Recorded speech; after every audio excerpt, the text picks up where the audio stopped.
6h36 sur Europe 1. Après 5 années d'attente, il reste à peine un mois désormais à patienter avant la réouverture de Notre-Dame de Paris le 7 décembre. Eh oui, en grande pompe, avec un discours d'Emmanuel Macron.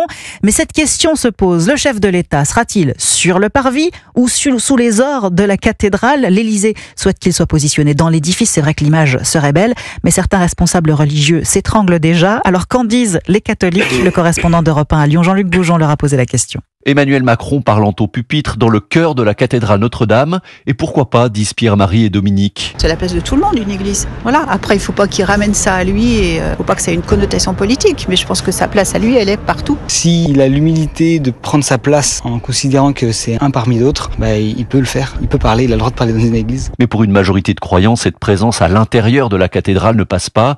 C'est le cas par exemple pour Jean-Claude. Il doit y avoir des évêques et des prêtres dans les églises et pas d'hommes politiques. Il ne faut pas mélanger les gens. Mais une tente devant la cathédrale, c'est tout, quoi. Bien sûr, il s'est beaucoup investi, c'est vrai, mais lui, personnellement, son rôle n'est pas là, pas à l'intérieur. Marion est du même avis. Ce n'est pas sa place, car ceux qui prennent le micro et qui parlent dans une église sont reliés à la religion. C'est une question de respect des traditions, je dirais. Également une question de laïcité, selon Jean-Baptiste. C'est peut-être un petit peu culotté, vu la séparation entre l'église et l'État, d'avoir un président de la République qui vient parler dans une cathédrale. Réponse sans doute dans la journée avec une conférence de presse où le diocèse de Paris devrait donner plus d'informations sur le déroulé de la cérémonie. Lyon, Jean-Luc Boujon, Europe 1. Allez, encore à peine un mois de